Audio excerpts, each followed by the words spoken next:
let's talk about the greatest era of Western art.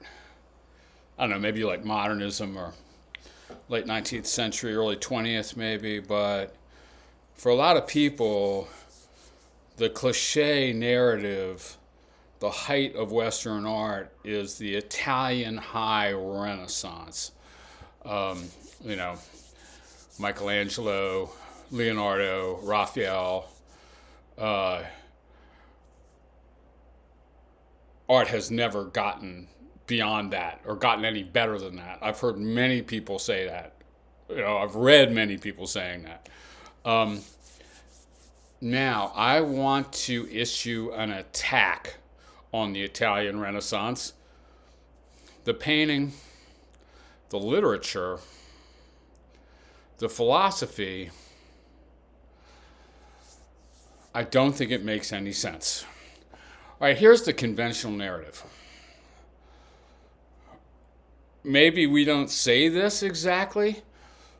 Maybe we don't want to use the words dark ages and shit like this anymore. But the Renaissance was necessary in the usual narrative because of the problems of medieval Catholicism, which so dominated Europe. All right, it was anti-science, for example. So if you don't, get to the Renaissance, you don't get to Galileo, Newton, and stuff like this. So that's one reason why you narrate the Renaissance as a pivot, and it is a pivot.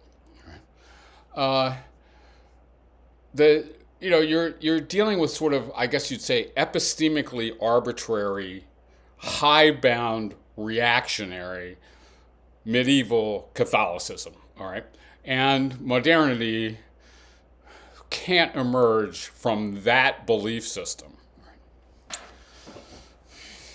So for better and worse, capitalism, science, whatever we associate with modernity, it wasn't going to come if the medieval Catholic Church didn't get spanked, okay? Or didn't take a new direction and also get challenged by the northern half of Europe.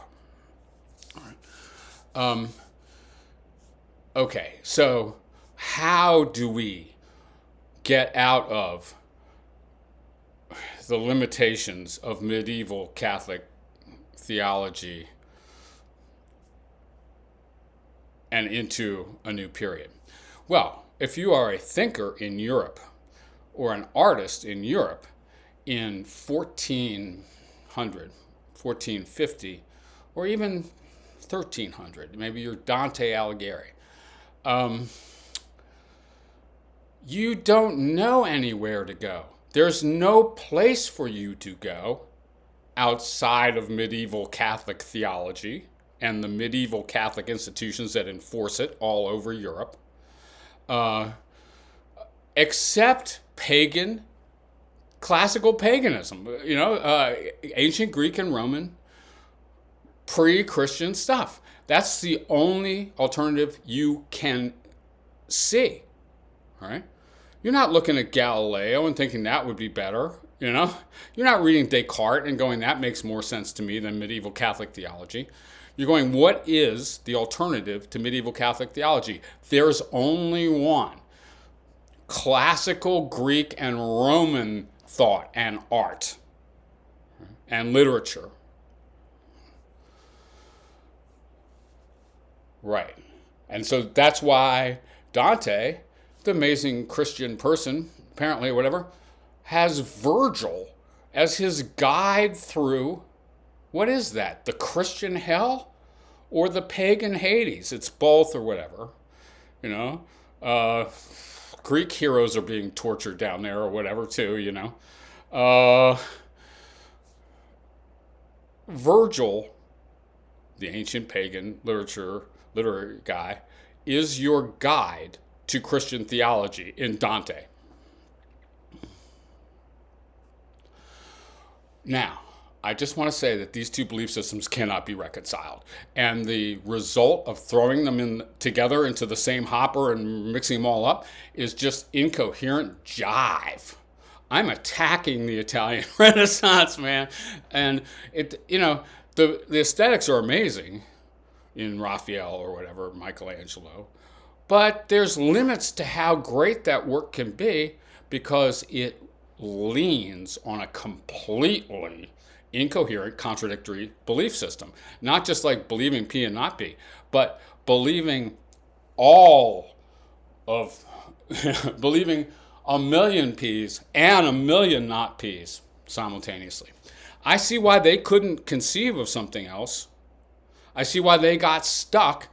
I see why they spent all their time trying to combine ancient classical thought and literature and art with, medieval Christian thought and literature and art.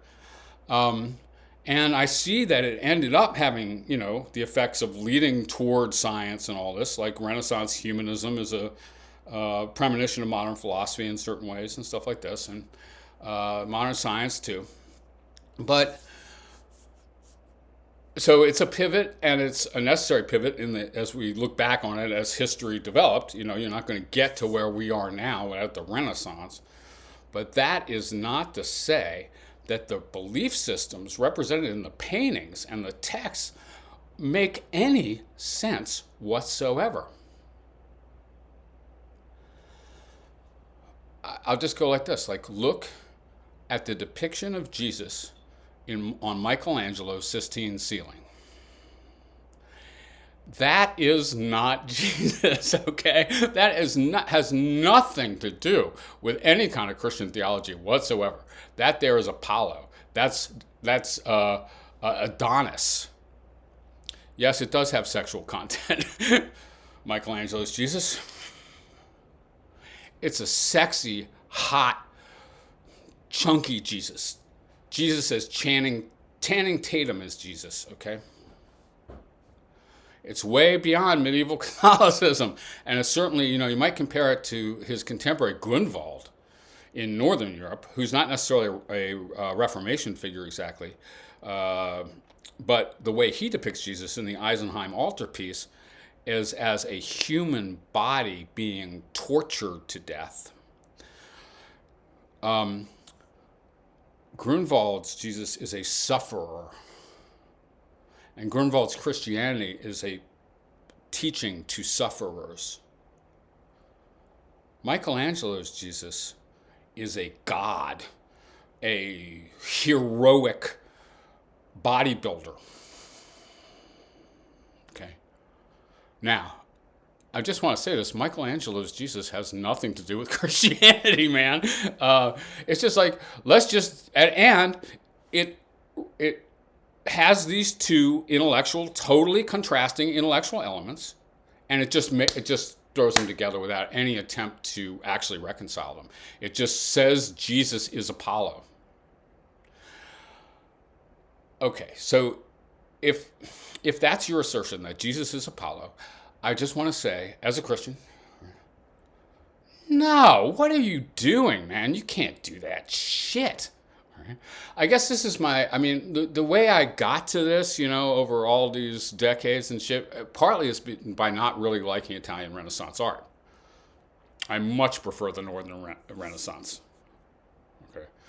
All right, but it's also just the pondering how these things can possibly make sense together. Okay, I guess we could admit that some of the aesthetic products are compelling, but what we can't admit is that the conceptual, intellectual, or theological or philosophical underpinnings are sensible, because they so obviously are not. Okay. So, is the Divine Comedy of Dante a Christian work? He certainly thought so. Well, read it again. I wouldn't necessarily recommend that. But read it again, thinking about that. Is it Christian or is it pagan? Michelangelo's Sistine ceiling and the end piece of the Last Judgment and shit like that. Is it Christian or is it pagan? The only answer can be both. It has to be both. Right? But the answer doesn't make any sense. All right, so yeah, the way I got to this in a way is by reading, starting in high school or whatever, Nietzsche's treatment of classical culture. He was a philologist. He knew what he was talking about, really, in his way. Idiosyncratic person, of course. Um, uh, Nietzsche's treatment of classical culture and and the Christian development. He simply treats Christianity as a straight expression of rejection of pagan values, a revaluation of all values. That's what Nietzsche says Christianity is. It takes, on behalf of slaves, he calls it a slave morality, on behalf of the oppressed, on behalf of the poor, Christianity says that the values of these gods and these heroes and these lords with their swords, right, are gross. And actually, those people, the emperors, the gods, your gods who are demons, okay, your heroes like Hercules and shit like that, they'll end up burning in hell, man. Okay, we got a new dispensation. So now, if you follow Nietzsche with regard to that, of course, Nietzsche thinks that this, then celebrates classical culture and denigrates Christianity. I mean, a good way that he does this, and we might do it too, is pride a virtue or a sin? All right, well, if you are a classicist Christian, right, Italian Renaissance artist, both, I guess, I don't know. One day, the other the next. Like you have opposite belief systems in your head. Maybe one has in one hemisphere and one is the other. And you're painting from that, or you're doing humanist philosophy from that. But one thing you cannot do with that is make it make sense. Right? Even though, like I say, important historical pivot. So Christianity, Nietzsche says, comes to preach to sufferers, expresses resentment and a total rejection of classical culture. Right? And it wins, kind of. Like, this is an amazing story of sufferers overcoming their oppressors, actually, even though Nietzsche kind of wishes that hadn't happened. He celebrates the heroic, warlike classical cultures of Greece and Rome. Right? But even and particularly if we celebrated the Christian resentment, the Christian rebellion against Roman rule, okay, and against all Roman values and all classical understanding and the mythological cycle for sure, okay, because we're monotheists. All right. Well, if we, I don't know where I saw that sentence, but these things are total opposites. And if you try to do them both simultaneously, it comes out sounding like this. Blah, blah, blah, blah, blah, blah, blah, blah. And I think, okay, so somehow I'm going to admit that the Italian Renaissance had amazing artists, okay, like very technically proficient people and stuff like this, with a lot of, good ideas aesthetically and stuff like this. But ultimately, the stuff makes no sense. It teaches completely incoherently. One thing I want to sort of experiment with is the idea that the Reformation, the Protestant Reformation, was a response not only to the corruption of the Renaissance papacy, which was unbelievable, okay, but a rejection of the aesthetics of the Renaissance papacy. We need to talk about the aesthetics of Protestant and Catholic. Right? So, I mean, I think that one way to read the entire Protestant Reformation, which breaks out during the Renaissance, is as a total rejection of the art of Michelangelo. The idea of Jesus as Apollo, and also the fact that we're stripping Europe to put all these beautiful quasi-classical and quasi-Christian objects in the Vatican and build huge buildings like St. Peter's there. Okay, like the aesthetic objection. But the aesthetic objection is that we don't like the way your pictures look. The aesthetic objection is you're pagans. You're not Christians anymore. And I guess they're sort of Christians. I mean, they're not really pagans and they're not really Christians. Italian Renaissance popes, Italian Renaissance humanist philosophers, Italian Renaissance painters, they're not pagans and they're not Christians. Right? So what are they? And then the fact that you have like this huge backlash, which I would think of as on behalf of Christianity and on behalf of a coherent and simple aesthetic,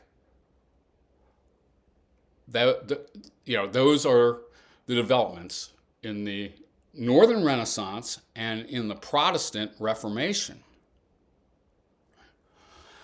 Now, Jimmy Doyle told me when I have been posting stuff like this is